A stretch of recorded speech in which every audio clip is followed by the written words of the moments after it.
Hello दोस्तों, तो कैसे हैं आप लोग। मैं उम्मीद करता हूं कि आप बहुत अच्छे होंगे। तो आज बात करेंगे एक और नए अपकमिंग आईपीओ के बारे में जो 2025 का सबसे बड़ा आईपीओ बन गया है। इसको लेकर आईपीओ इन्वेस्टरों में ज़बरदस्त उत्साह देखने को मिल रहा है।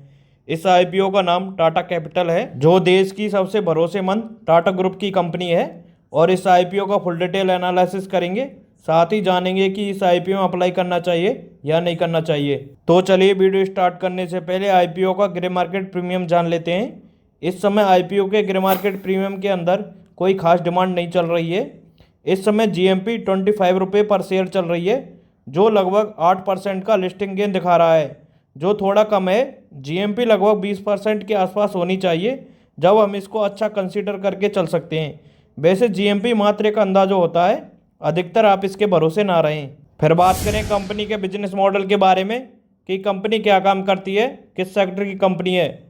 तो टाटा कैपिटल कंपनी 2007 में इस्टेब्लिश हुई थी और ये टाटा ग्रुप की एक फाइनेंशियल सर्विस कंपनी है।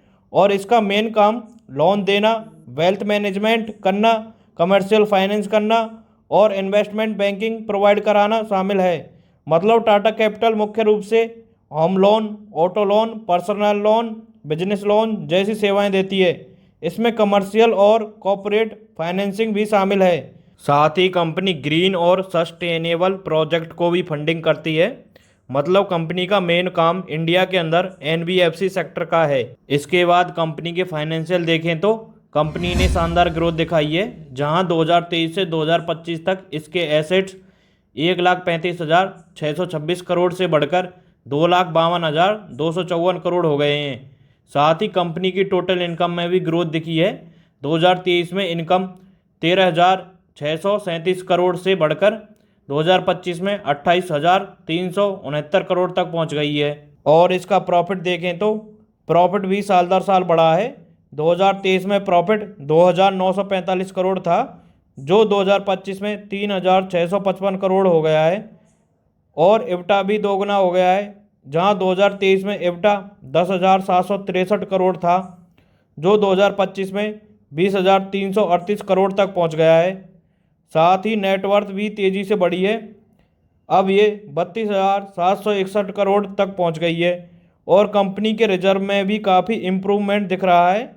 2025 में कंपनी का रिजर्व 29,260 करोड़ तक पहुंच गया है। लेकिन नेटवर्थ और रिजर्व बढ़ने के साथ साथ कंपनी पर कर्ज भी काफ़ी ज़्यादा बढ़ा है।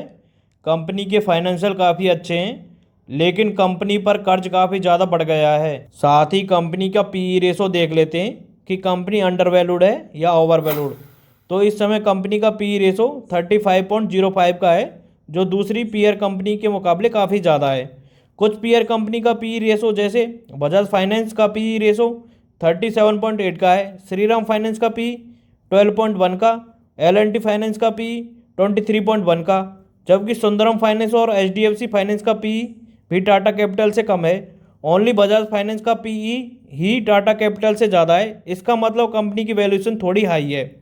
अगर कंपनी आईपीओ को थोड़ा कम प्राइस पर लाती तो अच्छा होता। और फिर बात करें आईपीओ डिटेल की, तो टाटा कैपिटल का आईपीओ 6 अक्टूबर से 8 अक्टूबर के बीच में ओपन रहेगा। जिसको अप्लाई करना है वो 6 से 8 अक्टूबर के बीच में अप्लाई कर सकता है।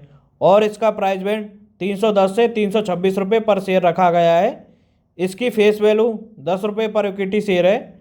और फिर बात करें इसके इशू साइज की, तो इसका इशू साइज 15,512 करोड़ का है, जिसमें से 8,665 करोड़ का ऑफर फॉर सेल है और 6,840 करोड़ का फ्रेश इशू है।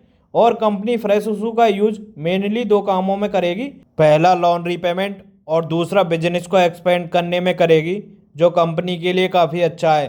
फिर बात करें इसके अलॉटमेंट की, तो इसका अलॉटमेंट 9 अक्टूबर को लिंकिन टाइम की वेबसाइट पर देखने को मिलेगा।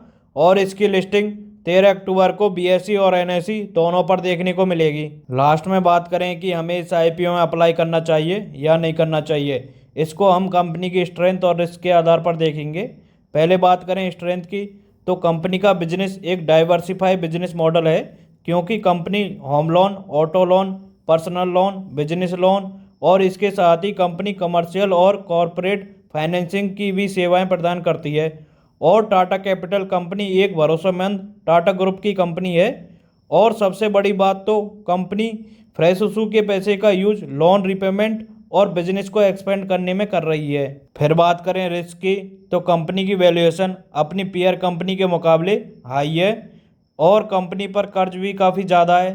साथ ही ग्रे मार्केट के प्रीमियम के अंदर कोई खास डिमांड नहीं चल रही है। इन्हीं पॉइंट को ध्यान में रखकर हम ये डिसीजन ले सकते हैं। अगर आप इस आईपीओ में अप्लाई करना चाहते हैं तो अपने रिस्क पर करें या अपने फाइनेंशियल एडवाइज़र से सलाह ज़रूर लें। ये वीडियो ओनली एजुकेशन पर्पज़ के लिए बनाई गई है। अगर आपको ये वीडियो पसंद आई हो तो लाइक और शेयर करें, साथ ही चैनल को सब्सक्राइब करना ना भूलें।